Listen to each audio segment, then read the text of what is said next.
हम बैलगाड़ी पे भी चले, भारत ने नहीं देखा। हम पैदल भी चढ़े, भारत ने नहीं देखा। हम बसों पे भी गए, भारत ने नहीं देखा।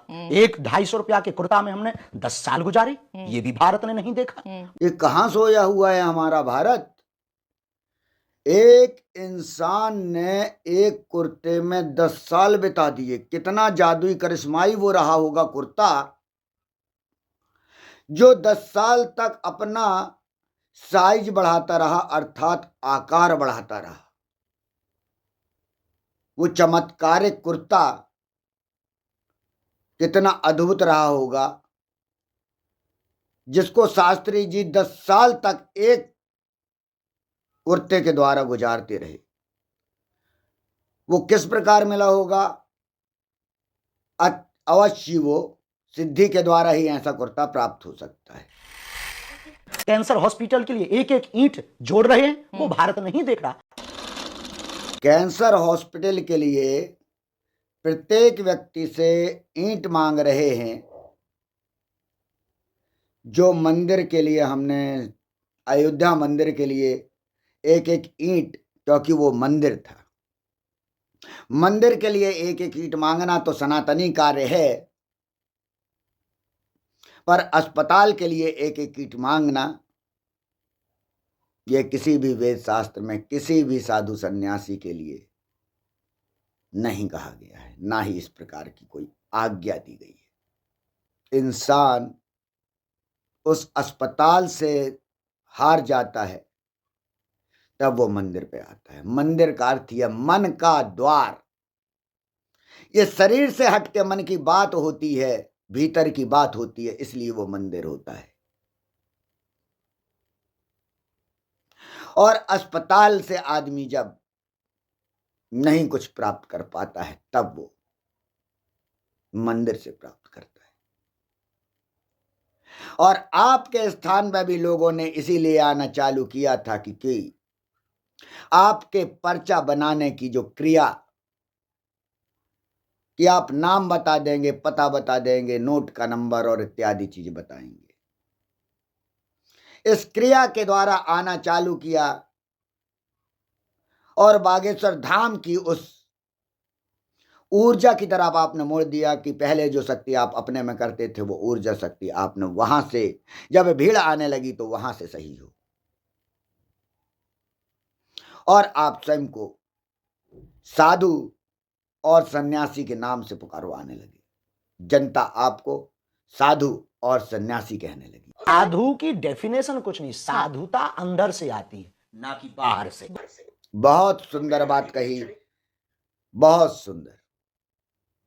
साधुता अंदर से आती है, ना कि बाहर से।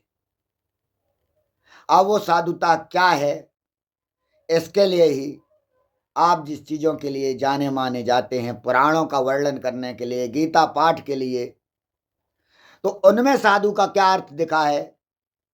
यदि उन अर्थों को देखा जाए तो आप वेद के विरुद्ध कार्य कर रहे हैं, आप गीता के विरुद्ध कार्य कर रहे हैं, आप उपनिषदों के विरुद्ध कार्य कर रहे हैं, यदि आप स्वयं को साधु कहते हैं। क्योंकि साधु का अर्थ है उसी वो योग ध्यान क्रियाओं से जो भीतर के रास्ते की ओर ले जाती है, और जो सभी क्रियाएं शक्ति हैं वो भीतर से प्राप्त होती हैं, बाहर से वार्ताओं से नहीं। वार्ताओं से सिर्फ ये पर्चे बनाने के खिलवाड़ किए जा सकते हैं, जिसे मैं कहता हूं खिलवाड़। सिर्फ दिखावे किए जा सकते हैं, भीड़ इकट्ठी की जा सकती है, क्योंकि उनके मस्तिष्क के साथ खेला जा सकता है। और इसी मस्तिष्क की क्रियाओं के कारण लोग भूत प्रेत की परेशानियों के द्वारा आपके दरवाजे पहुंचते हैं। इन दिव्य दरबारों में सिर्फ वही भूत प्रेत की परेशानी के पहुंच कर ही इस प्रकार की क्रियाएं फैलाते हैं कि जिससे मानव का जो मानसिक शक्ति, आंतरिक शक्ति, जिसके कारण हमारी सनातन शक्तियां पूरे विश्व में मानी जाती हैं, जानी जाती हैं, जो ऋषियों के द्वारा खोजी गई हुई हैं, जो अंदर से प्राप्त होती हैं, जिसके द्वारा इस आडंबर का दमन होता है, उसी भूत प्रेत की शक्तियां तुम बाहर निकाल के जो दिखाते हो मोबाइलों के माध्यम से लोगों के मस्तिष्क में, ये उतना मानसिक विकार फैला रही हैं कि ये सनातन के ही नहीं, अपने वेद शास्त्र के, गीता के विरुद्ध कर रही हैं। क्या कहती है गीता, क्या कहते हैं वेद? जानिए, आप स्वयं अपने द्वारा जानिए और स्वयं पढ़िए कि वेद क्या कहते हैं। वेद में क्या साधु का अर्थ बताया गया है? वेद में साधु का अर्थ बताया गया है, ऋग्वेद और यजुर्वेद में साधु शब्द का अर्थ है सत्याचारी, अहिंसक, उत्तम आचरण वाला व्यक्ति। साधु का अर्थ है सद्गुण युक्त। वेदों में साधु पुरुष को सत्य, तप, दान, ऋत अर्थात नैतिकता, दया, शौच, पवित्रता साधु के लिए बहुत महत्वपूर्ण है। इसीलिए वो 4 बजे उठकर अपने स्नान ध्यान के बाद पूजा पाठ आराधना के लिए बैठता है, क्योंकि पवित्रता बहुत महत्वपूर्ण है। सड़क में दिन रात चलने वाला साधु नहीं बन सकता कि दिन रात वो इतने दिन चलता रहे और उसमें पवित्रता बनी रहे। भीड़ के बीच साधु नहीं भगता। साधु एकांत की ओर भगता है। क्यों? अपनी पवित्रता के लिए। उपनिषद कहते हैं साधुता के लिए कि जो मन, वाणी और कर्म को पवित्र रखे वही साधु है। अर्थात जो ना किसी का बुरा सोचता हो, ना बोलता हो और ना करता हो, उसे साधु कहा गया है। वेदों में साधु के लिए श्लोक कहा गया है, सत्येन धार्यते पृथ्वी, अर्थात साधु का मूल गुण सत्य है। वही बात मैं कह रहा हूं जिसको आप कहते हैं कि 10 साल एक कुर्ते को पहने रहे। जिस प्रकार से आपने अनेकों बार कुछ ऐसी चीजें कही हैं जो असंभव हैं, जिस प्रकार से आपने कहा कि एक पैर पर खड़े होकर आपने 1.25 लाख जाप किए हैं, जिस प्रकार से आपने कहा कि आपके दादाजी ने, जिन्हें आप गुरुजी कहते हैं, उन्होंने 1.25 करोड़ जाप किए। उम्र से लगाएं तो उतना वो संभव नहीं है कि उतनी उम्र में वो दिन रात भी लगे रहते तो नहीं कर सकते थे। यानी आपकी वो बात असत्य है। अगर आप अपने लिए कहते हैं कि एक पैर पर खड़े होकर 1.25 लाख आपने किए, तो ये बात भी पूर्णतः सत्य है। और जिस प्रकार से आप कहते हैं कि एक कुर्ते में आपने 10 साल बिताए, वो भी आपकी अन्य जो अनेक बातें आपने शास्त्रों के प्रति की हैं, वो भी असत्य है। क्योंकि आपने सिर्फ पर्चा बनाने की कला के अलावा कोई भी दूसरे ज्ञान का आपने सनातन का प्रवृत्ति को फैलाया नहीं है, कि आपने कोई भी सनातन की कोई भी चीज फैलाई हो। श्रीमद् भगवत गीता क्या कहती है साधु के लिए? जो लोग भगवत गीता के पाठ करने वाले सड़कों पे उतरकर पैदल चल रहे थे, बड़ा मेरे को दुख हो रहा था कि ये सनातन को कह रहे हैं, ये है सनातन शक्ति। जिसको सड़क में आना पड़े वो सनातन नहीं है। सनातन भीतर की शक्ति है, बस मनुष्य को जागृत होना है। इसीलिए श्रीमद् भगवत गीता में सनातन का अर्थ जो बताया गया है, भगवान श्री कृष्ण ने साधु गुणों को इस प्रकार से बताया है। पहला है अदेष्टा, अर्थात किसी से द्वेष ना रखने वाला, ये पहला कर्तव्य बताया है। दूसरा मैत्री, सबके प्रति मित्र भाव रखने वाला। तीसरा करुणा, करुणा से पूर्ण, क्षमा करने वाला, छल कपट से रहित, किसी को हानि ना पहुंचाने वाला, और सत्य पे चलने वाला। ये बताए हैं श्री कृष्ण जी ने हमारे भगवत गीता में। उन्होंने श्लोक में कहा है, एक अन्य श्लोक जो है उसमें भी उन्होंने भगवत गीता में बोला है, अदेष्ट्वा सर्वभूतानां मैत्रा करुण एवचाम निर्ममो निरंकारा सम दुख सुखा क्षमी। अर्थात जो सभी प्राणियों से द्वेष ना करे, सबके प्रति मित्र भाव और करुणा रखे, अहंकार से जो रहे तो क्षमाशील और समभाव वाला हो, वही साधु है। तो हम ये तो किस प्रकार से कह रहे हैं कि हम सनातन के कार्य कर रहे हैं? सबसे पहले है हमारा जो भी भगवान का तरीका बैठने का आपने देखा हो, बुद्ध का बैठने का देखा हो, सब ऋषि मुनि पद्मासन में बैठते हैं। अंदर की क्रियाओं का जागरण नीचे से अगर ऊपर की ओर स्फुटित करना पड़ता है, वो वीर शक्ति जो निहित हुई है हमारे भीतर, उसका स्फुटीकरण ही ऊर्जा शक्ति होती है वो। और इसीलिए ये शक्ति जब 14, 15 साल का, 13 साल का बच्चे के अंदर जब वो वीर बनने की क्षमता उठती है, तब से वो चालू होती है। और जब 60, 65, 62, 70 जिसकी जैसी ऊर्जा शक्ति क्षमता खत्म होती है, वो मृत्यु की ओर जाने लगता है। वो मृत्यु का ये हमारा बीज जो संतान की उत्पत्ति करता है, वही बीज होता है, वही वीर शक्ति है। जैसे तुम कहते हो वीर, वो वही वीर शक्ति के द्वारा वीर बना जाता है। भीतर का वीर जो सनातनी वीर होता है, जो शक्ति है सनातन की, जो वेदों में निहित है, जो शास्त्रों में निहित है, जो उपनिषद में निहित है। यदि धारित करो तुम राम को तो उस रामायण में निहित है, तुम धारण करो उस कृष्ण को तो भगवत गीता में निहित है। तुम धारित करो हनुमान चालीसा में, वो हनुमान में निहित है। वही वीर ऊर्जा को हनुमान तुम्हें बताना चाहता है।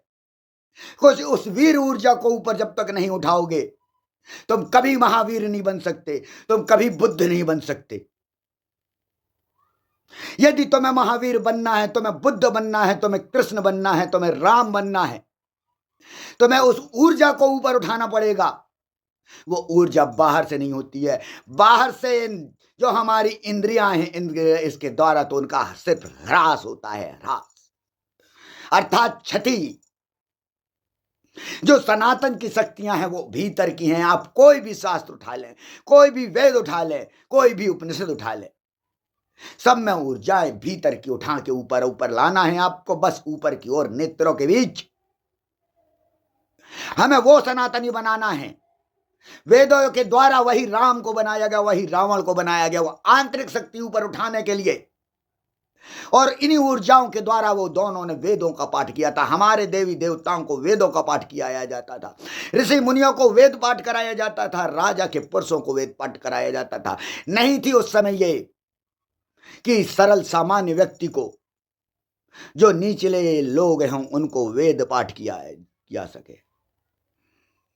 उनको वो अनुमति नहीं थी, इसलिए वो उस समय पाठ नहीं कर पाते थे। पर इस समय तो किसी को भी नहीं रोका किया गया है। अब तो जिनको करना चाहिए वो भी वेद को नहीं कभी पाठ करते। उन्होंने वेद कभी खोल के भी नहीं देखते हैं, क्योंकि वो पड़ गई किस चीज में? मात्र पुराण में। पुराण का अर्थ क्या होता है? कथा, कथा, कथा। उसकी कथा है, उन देवी देवताओं की कथा है, जो उनके कार्य रहे, जो उन्होंने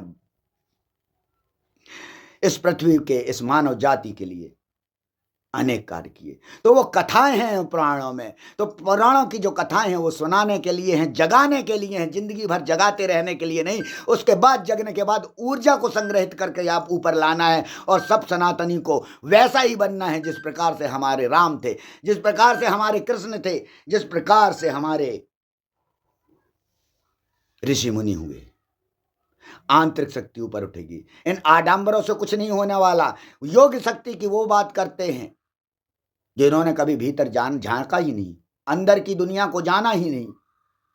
जो आसनों में पद्मासन जो सबसे प्रमुख है, जो सिद्ध ही होता है 3 घंटे के अंदर ही, 3 घंटे लगते हैं सिद्ध करने में, वो कर रहे हैं योग ध्यान की बात।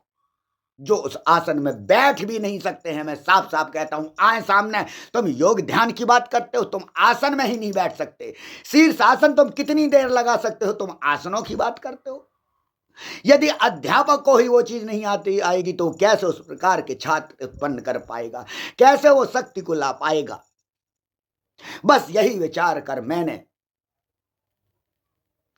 जो सत्य सनातन वैदिक जो होगी, वेद पे आधारित होगी, वैदिक सत्य सनातन धर्म संगोष्ठी, जो 12 जनवरी विवेकानंद के जन्म दिवस, क्योंकि विवेकानंद ने जो धर्म को बताया है वो वही धर्म बतलाया है जो मैं बार बार तुम्हें बतला रहा हूं।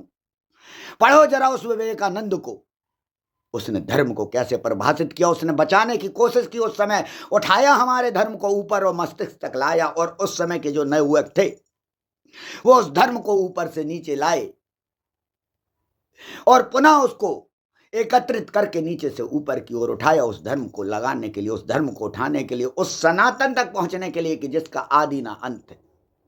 सनातन का अर्थ है जिसका आदि ना अंत। तो आदि ना अंत किसका है? इस आत्मा का। तो सनातन ये शरीर नहीं, ये तो इंद्रियों का खेल है। सनातन आत्मा है जिसका ना आदि है ना अंत है।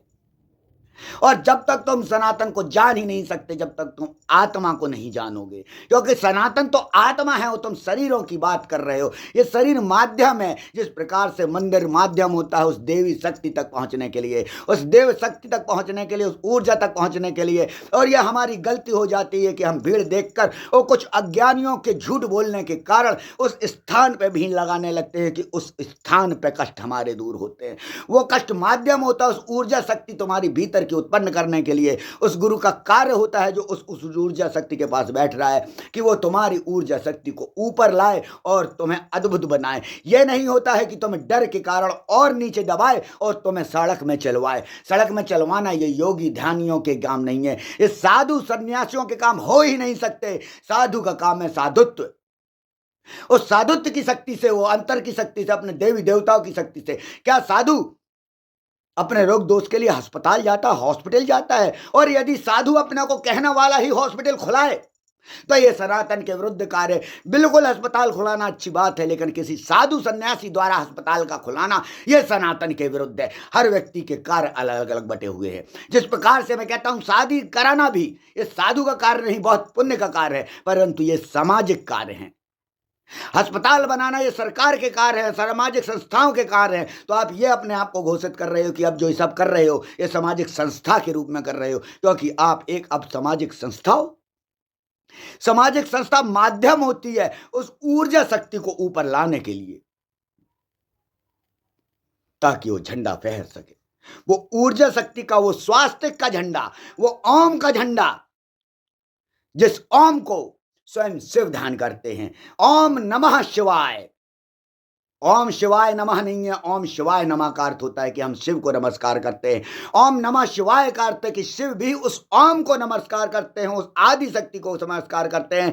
जो ओम आदि शक्ति तुम्हारे भीतर निहित है, बस वही ऊर्जा तो तुम्हें ऊपर लानी है। जो वीर ऊर्जा के नाम पे तुम्हारे अंदर निहित है, उसी वीर ऊर्जा को ऊपर लाना है, स्फुटित करना है, और बस उसका विस्फोट चाहिए है। हर मनुष्य उस शक्तिशाली ऊर्जा से निहित होता है। ईश्वर ने हर व्यक्ति को समान बनाना है, उसके भीतर वो ऊर्जाएं दी हैं। बस हमारी गलती यही रहती है कि हम इस मन में, इस कान, नाक, आंख, यही तो हमारी इंद्रियां हैं। इंद्रियों का काम ही है कि तुम्हें भटकाए रहना। ये इंद्रियां अपने कार्य में सही कर रही हैं, उनका कोई वो गलत नहीं। हमारा बुद्धि और विवेक होता है जो भीतर होता है, जो दिखता नहीं है। ये तो दिखने की चीज है, वही दिखने की चीज से तुम देख रहे हो, सुन रहे हो, और वही तो बोलने भी लगे। लेकिन जब इंद्रियों के ज्ञान में जाओगे, अंदर के ज्ञान में जाओगे, तो तुम्हें यह ज्ञान होगा कि सभी शक्तियां तो तुम्हारे भीतर ही निहित थी। ईश्वर तुम्हारे भीतर निहित था। ये माध्यम थे मेरे उस शक्ति को जागृत करने के लिए।